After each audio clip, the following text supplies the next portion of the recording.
नमस्कार दोस्तों। आज हम अपनी ITI TO की और सामान्य कंप्यूटर की जो हमारी क्लास चल रही है उसकी सीरीज़ के अगले लेक्चर में हैं। हमारा टारगेट है कि ITI ट्रेनिंग ऑफिसर की कोपा ट्रेड का जो एग्ज़ाम दिसंबर 2025 में होना है, उसमें जो भी बच्चे हमारे इस लेक्चर सीरीज़ को फॉलो कर रहे हैं वो सफलता प्राप्त करें। इसमें हम पूरा कोर्स दिसंबर तक कंप्लीट करवा देंगे, ठीक है। उसके अलावा जितने भी बच्चे RRB NTPC, ठीक है, RRB group D, SSC SSC CGL GD, जहाँ जहाँ बेसिक कंप्यूटर पूछा जाता है, MPPSC, ठीक है, जितने भी एग्ज़ाम में पूछा जाता है, पटवारी, सारे ही एग्ज़ाम में लगभग आजकल बेसिक कंप्यूटर पूछा जाता है। CPCT की तैयारी कर रहे बच्चों से भी क्वेश्चंस थ्योरी के आते हैं, मल्टीपल चॉइस क्वेश्चंस आते हैं, ठीक है। तो वो देखते जाएं इस सीरीज़ को, इस सीरीज़ से जुड़े रहें, रिवाइज करते जाएं तो निश्चित ही सफलता प्राप्त करेंगे। और हम अभी जैसे ही हमारे टॉपिक कंप्लीट होते जाएंगे, इतना टॉपिक कंप्लीट हो जाए हमारा कि उसमें से कम 10 से 20-25 मल्टीपल चॉइस क्वेश्चंस बने। फिर हम हर कुछ लेक्चर के बाद हो सकता है या फिर डेली ही एक सीरीज चलाएं जिसमें मल्टीपल चॉइस क्वेश्चंस भी हम लेके आएंगे। ये पक्का है कि हम ऐसी एक सीरीज चलाएंगे। अभी हमने जो चीज़ें पढ़ी हैं अपने पिछले लेक्चर्स में, वो हमने कंप्यूटर की जनरेशन्स के बारे में पढ़ा कि 5 जनरेशन होती हैं, ठीक है। और पांचों जनरेशन में कौन कौन सी मेन इलेक्ट्रॉनिक कंपोनेंट होते हैं, क्या अंतर होता है, क्या कैसे इम्प्रूवमेंट होते गए, उनके बारे में हमने पढ़ा। ऐसे करके हमने पांचों पीढ़ियाँ पढ़ ली। अब हम पढ़ेंगे कंप्यूटर का क्लासिफिकेशन, ठीक है, classification of computer.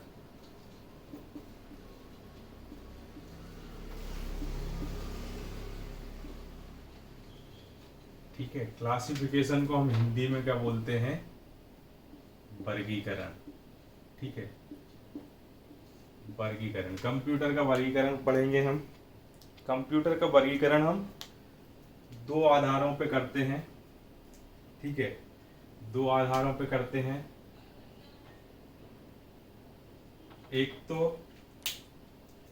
Principle of operation,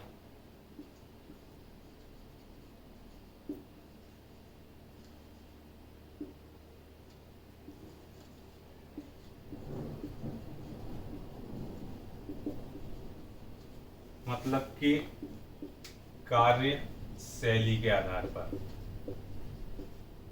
ठीक है। और दूसरा जो तरीका हमारा रहता है, ठीक है, उसके बारे में हम बाद में पढ़ते हैं। पहले हम ये देख लेते हैं कि प्रिंसिपल ऑफ ऑपरेशन के आधार पे हम किस तरीके से डिवाइड करते हैं अपने कंप्यूटर्स को, कितने तरीके से वर्गीकृत करते हैं। तो एक आता है एनालॉग कंप्यूटर, ठीक है। दूसरा आता है हमारा डिजिटल कंप्यूटर,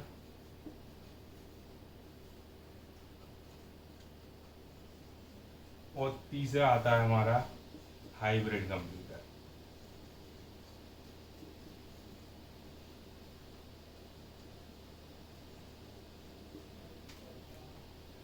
अब हाइब्रिड तो हम जानते हैं मिक्सचर, ठीक है। बात रहती है एनालॉग और डिजिटल की, ठीक है, कि एनालॉग क्या होगा और डिजिटल क्या होगा। एनालॉग सिग्नल्स के बारे में पढ़ा होगा, नहीं पढ़ा है तो हम देखते हैं यहाँ पे कि एनालॉग और डिजिटल में अंतर क्या है। एनालॉग मतलब कि कंटिन्यूअस, कोई सी भी अगर हम वेव चलाते हैं, अब हम यहाँ देखेंगे यहाँ पे कहीं भी डिसकंटिन्यूएशन नहीं हो रहा है। पर अगर हम उसको इस तरीके से चलाते हैं तो यहाँ हम देखेंगे कि एक सिचुएशन आती है, जैसे यहाँ अगर हमने क्या किया, एक लाइन बनाई, ठीक है, जिसको हम क्या बोलते हैं एक्स वाई एक्सिस, इसको हम क्या बोलते हैं एक्स, ठीक है, और इसको क्या बोलते हैं वाई, ठीक है। तो यहाँ हम देखेंगे कि ये कंटिन्यूसली एक कंडीशन से चालू हुई, ठीक है, और यही अगर हम देखें डिजिटल में तो जीरो पे क्या हो जाती है कंडीशन, ये वाली जो जीरो कंडीशन है, ये जीरो कंडीशन यहाँ आके ये ख़त्म हो जाती है, फिर ये डिसकंटिन्यूस वे में चलती है, उसके बाद 1 पे जाएगी, फिर कंटिन्यू, ठीक है। तो ये क्या रहेगा, एक तरीके से डिसकंटिन्यूस वे में चलती है, कंटिन्यूस नहीं चलती है, उसको हम क्या बोलते हैं, डिजिटल। इसमें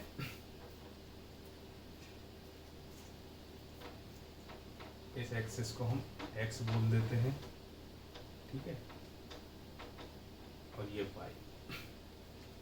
तो जहां पे सिग्नल्स हमें कंटिन्यूस मिलते हैं, जो सिस्टम्स कंटिन्यूस डेटा पर, जो डेटा किस रूप में मिलता है हमें, डेटा या इंस्ट्रक्शन हमें सिग्नल्स के रूप में जाती है हमारे कंप्यूटर में, तो अगर वो कंटिन्यूस फॉर्म में मिलती हैं तो वो किस तरीके के कंप्यूटर होते हैं, वो एनालॉग टाइप के कंप्यूटर होते हैं। और जहाँ पे हमें सिग्नल्स किस फॉर्म में मिल रहे हैं, डेटा या इंस्ट्रक्शन किस फॉर्म में मिल रही है, डिस्क्रीट फॉर्म में मिल रही हैं, डिसकंटिन्यूस फॉर्म में मिल रही हैं, तो कौन से कंप्यूटर होते हैं, वो डिजिटल कंप्यूटर होते हैं, ठीक है। डिजिटल कंप्यूटर हमारे जो हैं बाइनरी सिस्टम पे काम करते हैं। किस पे काम करते हैं, बाइनरी सिस्टम पे काम करते हैं, ठीक है। बाइनरी मतलब क्या होता है, बाई मतलब होता है 2, ठीक है। बाइनरी सिस्टम में केवल 2 ही डिजिट होती हैं, 0 और 1, इन पर काम करते हैं। 0 का मतलब होता है ऑफ कंडीशन और 1 का मतलब होता है ऑन कंडीशन। यहाँ देखें हम, ये ऑफ हो गई इसलिए डिसकंटिन्यूस हो गया, ये ऑन है तो ये कंटिन्यू चल रहा है, जैसे ही 0 आएगा फिर डिसकंटिन्यूस हो जाएगा, ठीक है। तो ऐसे कंप्यूटर जो कंटिन्यूस डेटा पे काम करते हैं, ठीक है, जिन्हें कंटिन्यूस सिग्नल मिलते हैं, वो क्या कहलाते हैं, एनालॉग सिग्नल कहलाते हैं। और जो डिसकंटिन्यूस पे काम करते हैं या डिस्क्रीट डेटा पे काम करते हैं, वो डिजिटल कंप्यूटर कहलाते हैं। अब हम एग्जांपल देखते हैं, उससे ज़्यादा अच्छे से समझ में आ जाएगा। हम बाइक में स्पीडोमीटर लगा रहता है, जो हमें स्पीड, हमारी स्पीड बताता रहता है, वो कंटिन्यू या तो अपवर्ड डायरेक्शन में जाता है या डाउनवर्ड डायरेक्शन में आता है। ऐसा नहीं होता कि पहले कहीं गया फिर वापस रिटर्न कहीं और आ गया। तो वो क्या है, एनालॉग कंप्यूटर का एग्जाम्पल है। थर्मामीटर क्या है, एनालॉग कंप्यूटर का एग्जाम्पल है। अपनी घड़ी होती है, नॉर्मल घड़ी, ठीक है, वो क्या है, एनालॉग वॉच जिसको हम बोलते हैं, वो भी क्या है, एनालॉग कंप्यूटर का एग्जाम्पल है। और डिजिटल कंप्यूटर में क्या होता है, डिजिटल कंप्यूटर में हम देखते हैं हमारे जो भी पर्सनल कंप्यूटर, लैपटॉप वगैरह होते हैं, मोबाइल हैं, ये सब क्या है, डिजिटल कंप्यूटर हैं, क्योंकि ये डिस्क्रीट डेटा पे काम करते हैं, ठीक है। तो एनालॉग कंप्यूटर का कहाँ उपयोग करते हैं हम, जहाँ पर हमें क्या करना होता है, जहाँ पे हमें कंटिन्यूस डेटा पे वर्क करना होता है, वहाँ हम किसका यूज़ करते हैं, एनालॉग कंप्यूटर का यूज़ करते हैं। और डिजिटल कंप्यूटर का उपयोग हम कहाँ पे करते हैं, जहाँ हमें डिस्क्रीट डेटा मिल रहा होता है, ठीक है। तो जैसे थर्मामीटर बनाना है हमें, स्पीडोमीटर बनाना है हमें, ठीक है, एनालॉग वॉच बनानी है, ऐसी डिवाइसेस अगर हमें बनानी है तो हम किसको उपयोग में लेते हैं, एनालॉग कंप्यूटर को, ठीक है। और डिजिटल कंप्यूटर में कंप्यूटर को हम डिवाइड करते हैं 2 तरीके से। इनको हमेशा एनालॉग कंप्यूटर के लिए काम में आ रहे हैं, हम देख रहे हैं स्पेसिफिक पर्पज़ के लिए काम में आ रहे हैं।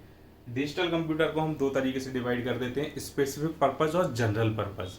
अगर किसी विशेष कार्य के लिए बनाना है तो वो स्पेसिफिक पर्पज़ हो जाते हैं, और जनरल पर्पज़ जो कंप्यूटर हम पर्सनल कंप्यूटर के रूप में यूज़ करते हैं, जिसमें हम बहुत सारे काम कर सकते हैं, कोई स्पेसिफिक काम नहीं, बहुत सारे काम कर सकते हैं, ठीक है। तो वो कैसे हो जाते हैं, जनरल पर्पज़ हो जाते हैं।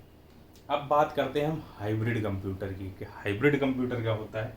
तो ऐसे कंप्यूटर जो एनालॉग और डिजिटल कंप्यूटर दोनों की विशेषताएं अपने पास रखते हैं, मतलब जो एनालॉग सिग्नल्स पे भी काम करते हैं और डिजिटल सिग्नल्स पे भी काम करते हैं, वो क्या कहलाते हैं, हाइब्रिड कंप्यूटर कहलाते हैं। मतलब कि उन्हें कंटिन्यूस सिग्नल्स मिल रहे हैं तो वो उस पर भी काम कर रहे हैं, इनपुट के रूप में उनने क्या लिया है, जैसे कंटिन्यूस सिग्नल लिया, पर आउटपुट उनने किस फॉर्म में नहीं दिखाया अपने को, कंटिन्यूस फॉर्म में। आउटपुट उनने किस फॉर्म में दिखा दिया हमें, डिस्क्रीट फॉर्म में। जैसे कि हम देखते हैं आजकल डिजिटल स्पीडोमीटर आ रहे हैं, ठीक है। तो उसके पास क्या हमारा टायर रुक रुक के चलता है क्या? नहीं चलता ना, कंटिन्यूस चल रहा है, तो स्पीड कंटिन्यूस आनी चाहिए, पर उसमें डिजिट्स आते हैं, पॉइंट करके बताता है कि इतनी बढ़ गई इतनी बढ़ गई, जबकि स्पीडोमीटर धीरे धीरे ऊपर जाता था एनालॉग वाला, ठीक है। तो ये अंतर है केवल। आउटपुट हमें किस फॉर्म में दिखाता है? डिस्क्रीट फॉर्म में, और इनपुट कैसा मिल रहा है उसको? एनालॉग फॉर्म में। VSM एक मशीन होती है, ठीक है, जिसका फुल फॉर्म होता है वाइटल साइन मशीन, VSM, ठीक है, वाइटल साइन मशीन। ये मशीन क्या होती है सबने देखी है, पर नाम कम लोगों को पता है।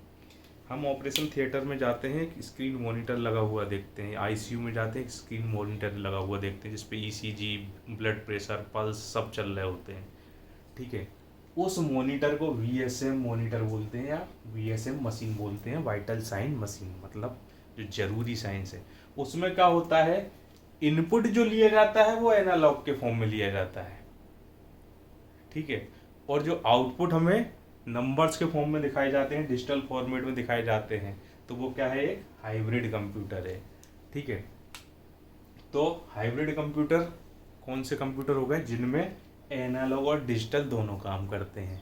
हाइब्रिड कंप्यूटर कहाँ उपयोग किए जाते हैं? वेदर फोरकास्टिंग वगैरह होती है, ठीक है, इन सब में क्या होता है? हाइब्रिड कंप्यूटर यूज करे जाते हैं। शिप्स में ठीक है, एयरलाइंस वगैरह में क्या यूज किए जाते हैं? एयरप्लेन्स में क्या क्या उपयोग करते हैं अपन? हाइब्रिड कंप्यूटर उपयोग करते हैं। अब हम बात करते हैं, एक तरीके से हो गया, कौन से तरीके से वर्गीकरण हो गया हमारा? प्रिंसिपल ऑफ ऑपरेशंस, मतलब कार्यशैली के आधार पर कंप्यूटर को कितने तरीके से विभाजित किया जाता है? 3 तरीके से। पहला एनालॉग, दूसरा डिजिटल और तीसरा हाइब्रिड। एनालॉग कंप्यूटर क्या होते हैं? ऐसे कंप्यूटर जो कंटिन्यूअस सिग्नल पर काम करते हैं, ठीक है, उनको क्या बोलते हैं? एनालॉग कंप्यूटर, ठीक है। जो डिस्क्रीट सिग्नल पर काम करते हैं उनको क्या बोलते हैं? Digital computer. और ऐसे कंप्यूटर जिनमें एनालॉग और डिजिटल दोनों की विशेषताएं होती हैं उनको क्या बोलते हैं? Hybrid computer.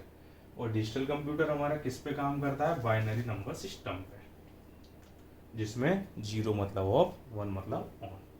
अब हम दूसरा आधार देखते हैं कि किस तरीके से और हम अपने कंप्यूटर को वर्गीकृत कर सकते हैं, किसका क्लासीफाई कर सकते हैं।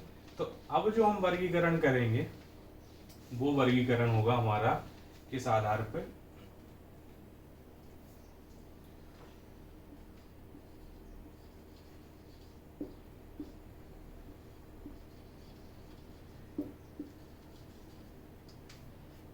अब हम किस बात आधार पर कर रहे हैं?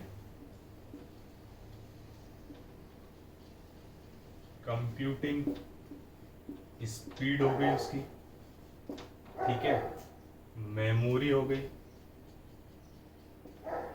और क्या हो गया? साइज हो गया।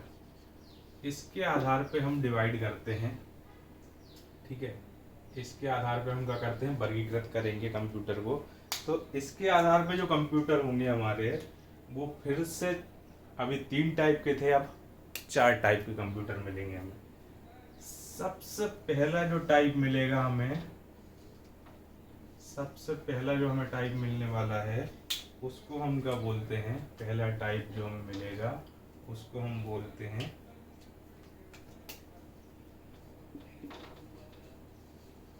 माइक्रो कंप्यूटर और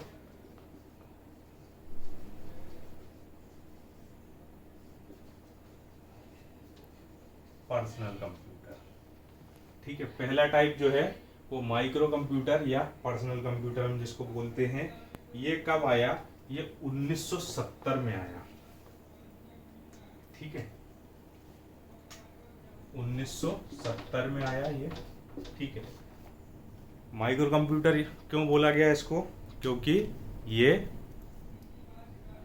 माइक्रो प्रोसेसर का इसमें as a main electronic component उपयोग होता था। पर्सनल कंप्यूटर क्यों बोला, क्योंकि ये आराम से एक छोटे से टेबल पे आ जाता था और हम इसको कहीं भी ले जा सकते थे। अब दूसरा टाइप देखते हैं। दूसरा टाइप जो हमारा है वो कौन सा है?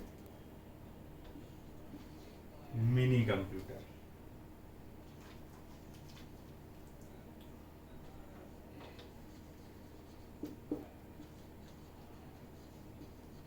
मिनी कंप्यूटर, ठीक है।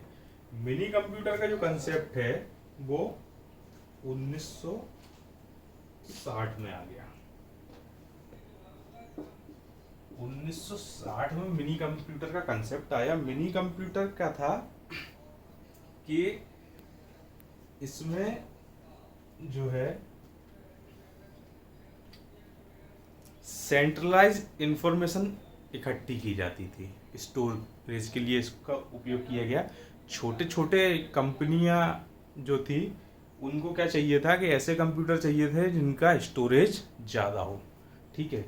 और क्या कर सकते थे कि उनका ये मानना था कि ऐसे कंप्यूटर मिलें जो एक ही समय पे जिनको ज़्यादा लोग उपयोग कर सकें। तो ज़्यादा लोग उपयोग करने के लिए क्या करना पड़ेगा? टर्मिनल बनाने पड़ेंगे, ठीक है।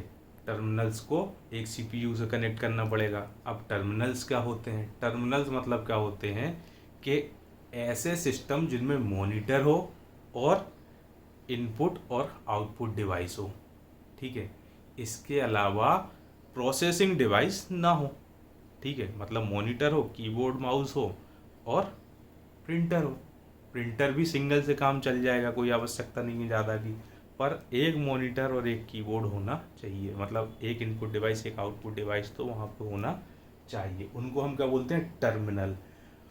और ऐसे टर्मिनल को जिनमें केवल क्या होता है? प्रिंटर और कीबोर्ड, उनको क्या बोला जाता है? डम्ब टर्मिनल, ठीक है। तो इनका उपयोग किया गया। और मिनी कंप्यूटर क्या करते थे? मिनी कंप्यूटर में अप्रोक्स अगर हम देखें तो 5 मिलियन इंस्ट्रक्शन पर सेकेंड, 5 मिलियन निर्देश प्रति सेकेंड इसमें क्या हो सकते थे? प्रोसेस हो सकते थे।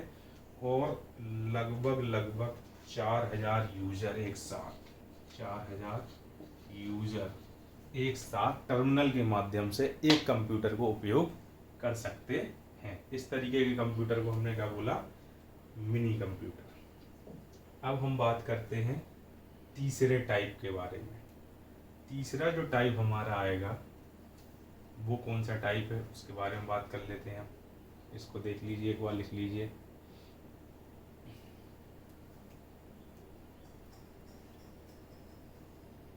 तीसरा टाइप हमारा जो आने वाला है उसको हम बोलते हैं मेन फ्रेम कंप्यूटर, ठीक है। क्या बोलते हैं? Main frame computer.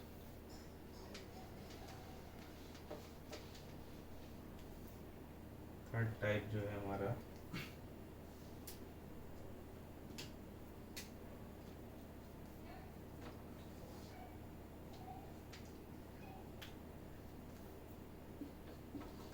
जो है हमारा वो क्या है?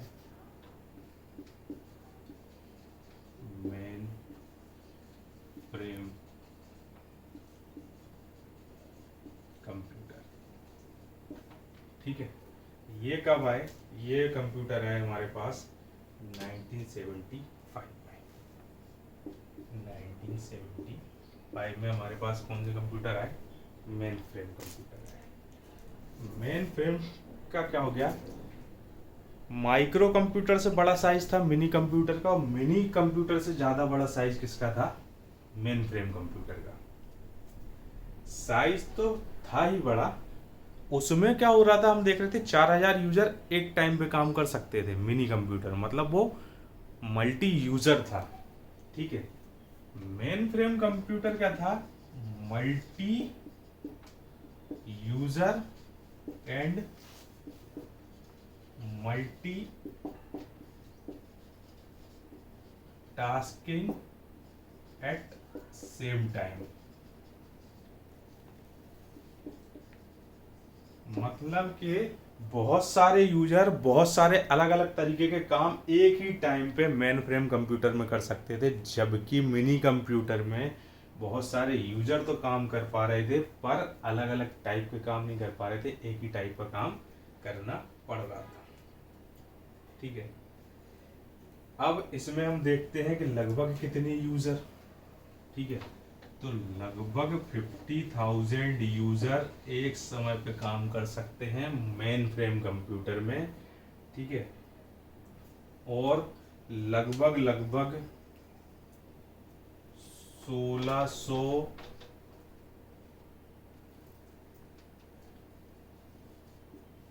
इंस्ट्रक्शंस पर सेकंड एग्जीक्यूट कर सकता है मेन फ्रेम कंप्यूटर।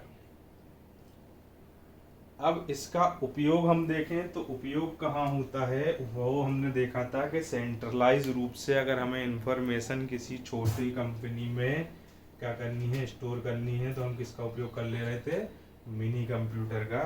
पर अगर हमें क्रिटिकल टास्क करने हैं, ट्रांजैक्शंस करने हैं, कॉरपोरेट का, बड़े बड़े गवर्नमेंट ऑर्गेनाइजेशंस का डेटा इकट्ठा करके रखना है, तो हम किसका उपयोग कर रहे थे, मेन फ्रेम कंप्यूटर का। ठीक है, अब कुछ हम एग्जाम्पल देख लेते हैं कि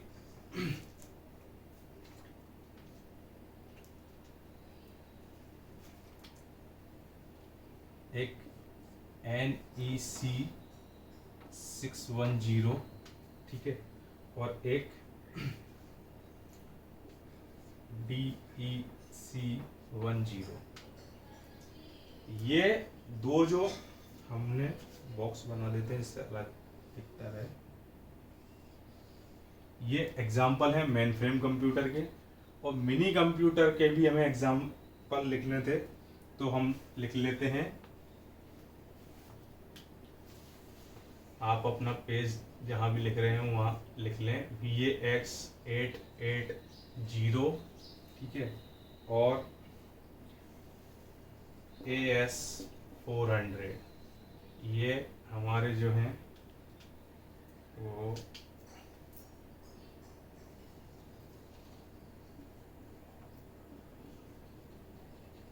मिनी कंप्यूटर के एग्जाम्पल हैं। ठीक है, अब जो हमारा टाइप बचता है, ठीक है, वो बचता है हमारा चौथा टाइप। ठीक है, जिसको हम क्या बोलते हैं, सुपर कंप्यूटर। क्या बोलते हैं, सुपर कंप्यूटर।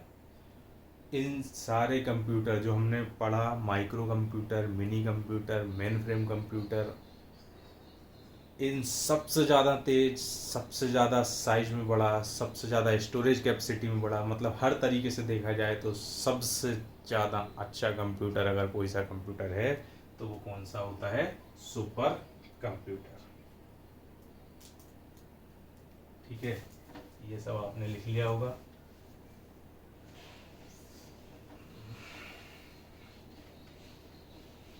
हेडिंग आपकी मिट गई है थोड़ी सी।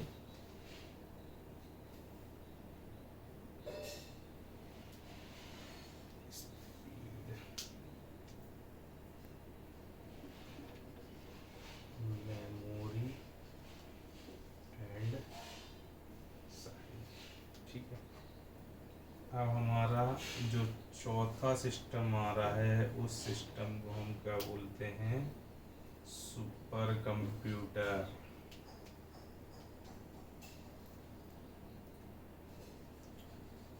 सुपर कंप्यूटर, ठीक है, 1980 में आया। 1980 में कंसेप्ट आया सुपर कंप्यूटर का। आज के समय में क्रे,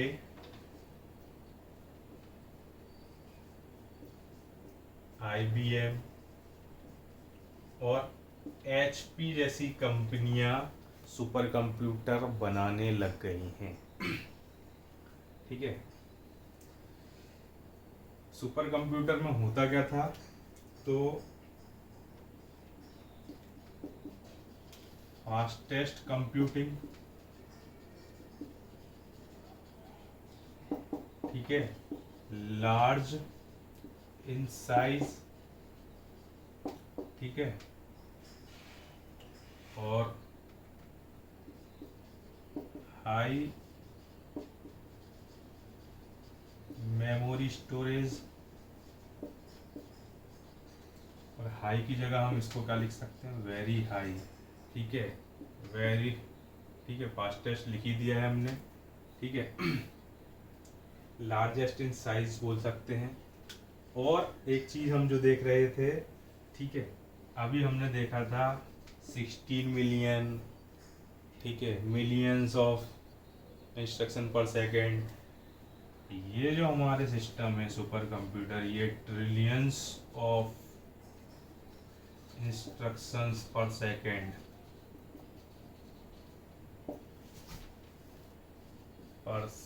एग्जीक्यूट करते हैं, ठीक है। ट्रिलियंस ऑफ इंस्ट्रक्शंस पर सेकेंड एग्जीक्यूट की जाती हैं सुपर कंप्यूटर के द्वारा। सुपर कंप्यूटर का उपयोग कहाँ कहाँ होता है, तो हम देखें कि वेदर फोरकास्टिंग, ठीक है, स्पेस एजेंसीज, जहाँ जहाँ कंटिन्यूस और बहुत सारा कॉम्प्लेक्स कैलकुलेशन वगैरह करने होते हैं, ठीक है, बहुत ही बड़े लेवल का काम होता है। जैसे ग्राफिक डिजाइनिंग तो हम अपने पर्सनल कंप्यूटर से भी कर लेते हैं, पर अगर हमें वही ग्राफिक डिजाइन करके एक हॉलीवुड की मूवी बनाना है, तब हम किसका उपयोग कर रहे हैं, सुपर कंप्यूटर का, ठीक है। वेपन्स बनाना है हमें आर्म फोर्सेस के लिए, ठीक है, तो हम किसका उपयोग करते हैं, सुपर कंप्यूटर का। वेदर फोरकास्टिंग करनी है हमें, ठीक है, वेदर फोरकास्टिंग के लिए हमें क्या करना पड़ता है, बड़े बड़े कैलकुलेशन करने पड़ते हैं और तुरंत तुरंत करने पड़ते हैं, ठीक है, तो उसके लिए हमें किसका उपयोग करना पड़ता है, सुपर कंप्यूटर का, ठीक है। अब हम देख सकते हैं कि हमारे पास multi user multitasking mainframe में तो आ गया था, सुपर कंप्यूटर की आवश्यकता क्यों पड़ी। तो सुपर कंप्यूटर और मेन फ्रेम कंप्यूटर में एक बड़ा डिफरेंस जो है, जो बहुत कम लोगों को हो सकता है पता हो, ठीक है, सबसे बड़ा डिफरेंस जो सुपर कंप्यूटर और मेन फ्रेम कंप्यूटर में है, वो ये है कि मेन फ्रेम कंप्यूटर अपनी पूरी पावर, जितने टास्क होते हैं उन टास्क को एक साथ करने में लगाता है, जबकि सुपर कंप्यूटर क्या करता है, अपनी पूरी ताकत एक सिंगल टास्क को जल्दी से जल्दी खत्म करने में लगाता है। मतलब इसको जो भी टास्क मिलता है, ये अपनी पूरी ताकत झोंक देता है कि उसको कितने जल्दी खत्म किया जाए। इसलिए super computer mainframe computer से ज़्यादा पावरफुल होते हैं, ठीक है। अब हम एक नाम देखते हैं,